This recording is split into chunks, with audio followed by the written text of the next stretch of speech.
Ooh, wow, the smell is amazing. Hello everyone, welcome back. Today you're in for a real treat because today I'm going to show you how to make a delicious date nut bread. Not just any date nut bread, it's a date nut bread my grandmother showed me how to make when I was a small child. I have very fond memories of coming home and having the smell permeate the whole house in anticipation to try this bread. Then when my grandmother sliced it, we put some warm butter on it. Boy, was it delicious. So today I'm going to show you how to prepare this, and we're going to work in a little bit of chemistry too. So let's get started. So what we're going to do first, we're going to take our bowl, and we're going to work with our wet ingredients. And what we're going to do,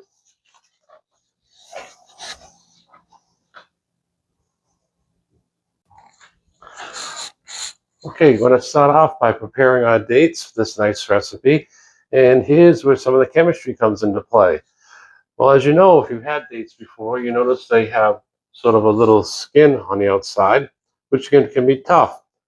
And we don't want that in our food. We do, but we want it not to be tough. So we use chemistry to take care of that. So what we do in this recipe, and the classical approach, is to put the dates into some warm water with some baking soda.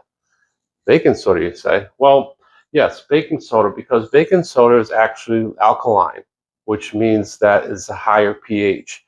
What is that effect? Well, the effect is that the high pH attacks the pectin, which is the skin. In the skin makes it sort of tough, and it breaks down that pectin for us, so it makes them nice and moist and not difficult to eat. So there's where the chemistry comes into play.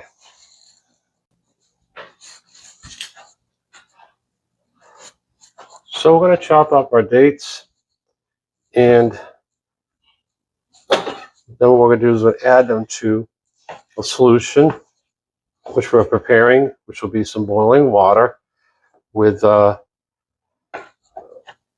1 teaspoon of baking soda.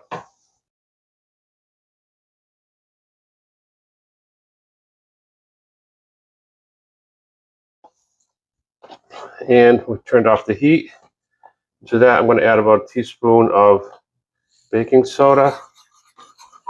Mix that up. And then what we're going to do is we're going to add our dates to this. Careful, because the water is going to splatter. And we're just going to combine everything together. You don't want to overdo it with the water. Just about a little bit more than a half a cup of water should be sufficient. I've seen some recipes where people use a whole cup of water. And that being the case, what's going to happen is that your recipe batter is going to be a little thinner. And it comes out pretty good, but I just happen to like a more denser loaf. So we're making sort of like a mash. Shouldn't be too soupy. So as long as we have the baking soda hitting each one of these pieces, we're going to be fine. So we're going to just let the date mixture sit for about, let's say, a half hour or so. So it gives the chemistry a chance to do its thing. We'll come back to it. I'm going to use it in our recipe. Okay, we're going to start off by adding our butter to the bowl. We'll start with 1 stick of butter. To that, we're going to add our sugar.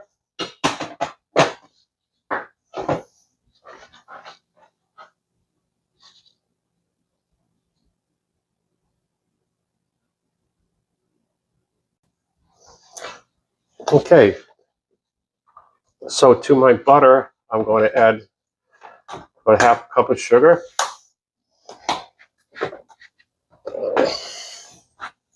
Along with some other sweeteners. Now, what I've found is that adding some brown sugar or molasses can really add a little bit more flavor to our recipe. So today, actually, we're going to go with the molasses, and it's going to be about 1/4 of a cup. Okay. I'm also going to add a little maple syrup. So we're going to get a total of about 3/4 of a cup of sugar total. almost a cup. We'll add those into our, because the thing is the dates are very sweet, so we don't have to add as much sugar as we'd normally add if we're making some other quick bread. So what I'm going to do is I'm going to mix that together. And I like to use a fork to kind of cream the sugar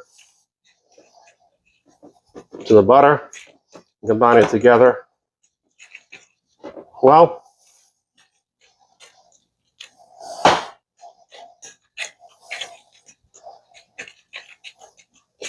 butter has already been allowed to get a little bit soft, sitting out in anticipation of preparing this recipe. Okay, so to this I'm going to add 1 egg.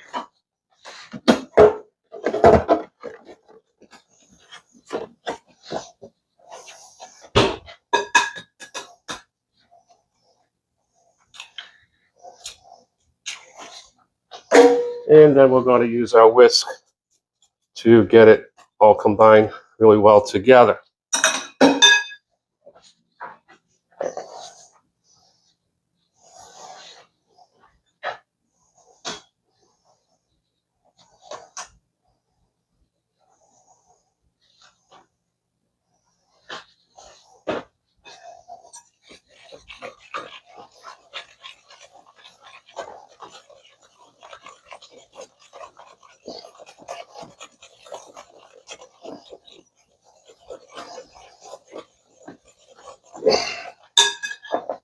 So now we're going to also add, I have my dates here on the side, which we're going to add soon, which I've already showed you how to prepare.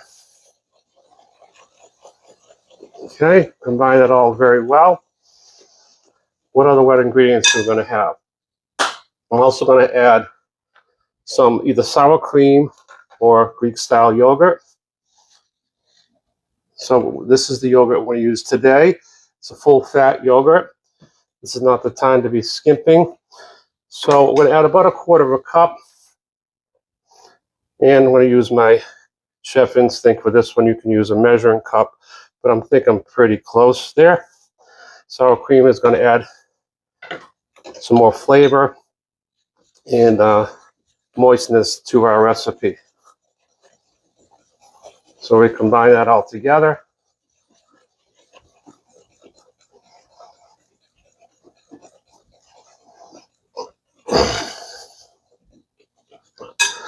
To that, we're going to add our dates, which have been soaking in the baking soda in water for about a half hour.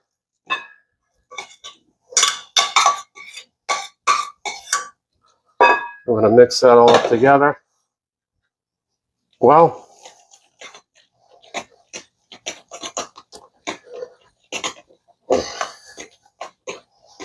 tell you, once you make this recipe, you're going to want to make it all the time. It's a little bit more challenging because of the extra time with soaking the dates, but it's nothing terribly difficult, as you can see. And I can promise you the family are going to love it. So, okay, now it's time to assemble our dry ingredients and gradually fold them into our batter. What I have here is 1 3/4 cups of cake flour. Now you can use all-purpose flour if you want to. I just think cake flour gives us a better crumb because you don't have the same amount of gluten. So we're going to add 1 teaspoon baking powder to that. A little shy on that. And we're going to add about 1/2 teaspoon of salt.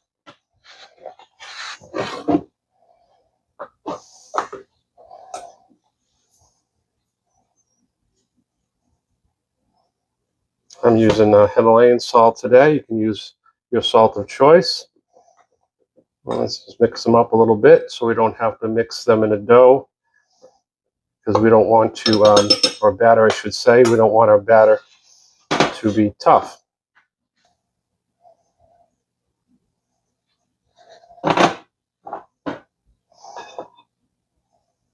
So as you can see, I'm just kind of folding in my wet ingredients to the dry ingredients as to not overmix. Even though I am using cake flour, there is still some gluten in cake flour. We don't want to develop those gluten strands. We just want to basically wet the flour. It's okay to have some pieces that aren't exactly, see how I'm folding,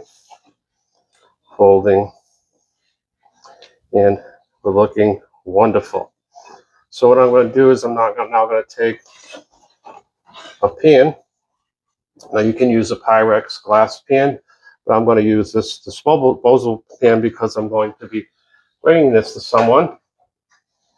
And we have a nice cover that can go on top of that.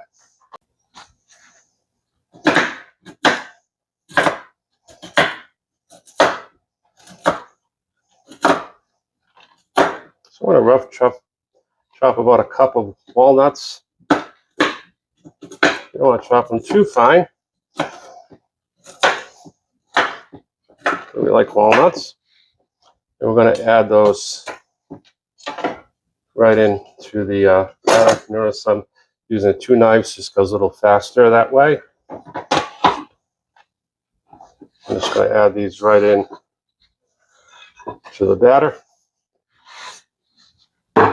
and gently, once again, fold them in. Don't want to overmix. A couple turns, and we are ready to transfer this to our pan. So I have a pan that I buttered, and you can use a glass Pyrex pan if you want.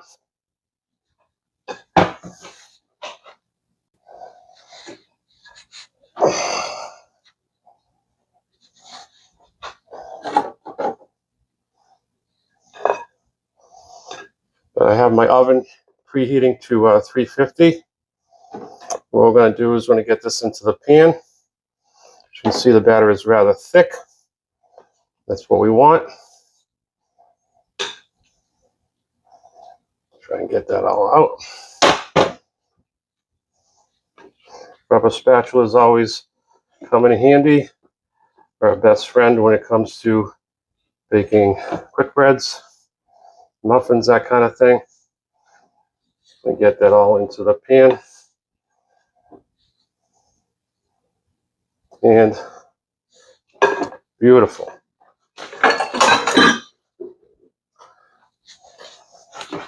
So sometimes I just like to tap it a little bit just to straighten it out, or maybe take a spoon, just level it out just a little bit.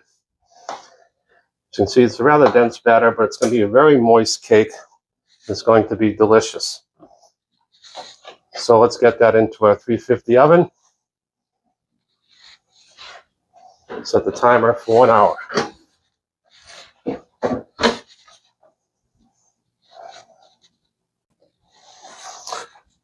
Okay, so let's see how we did.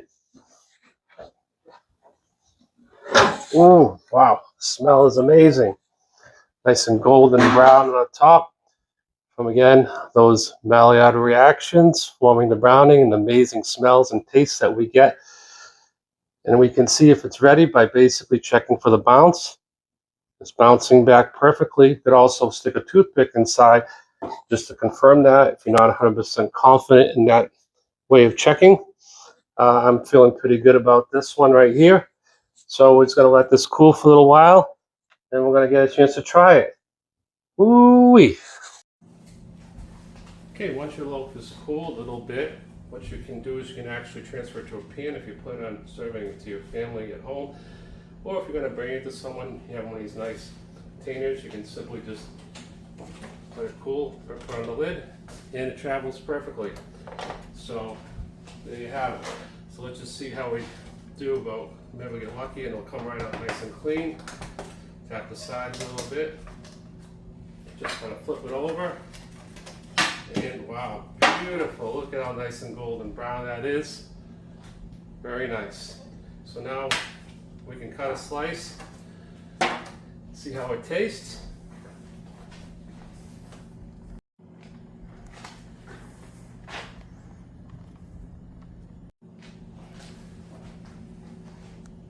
Okay, so let's see how it tastes. Nice little butter on that, nice and warm.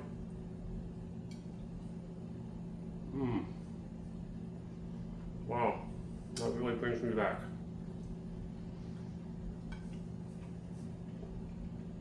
Probably one of my all-time favorites. Well, I hope you enjoyed this episode, and I hope you also have a chance to try it. It's really not that difficult to prepare, and I can promise you the whole family is going to love it. It's also a great idea if you're going visiting somewhere and you want something nice to bring. Your guests or your friends are going to love it. So bye for now this time, and God bless.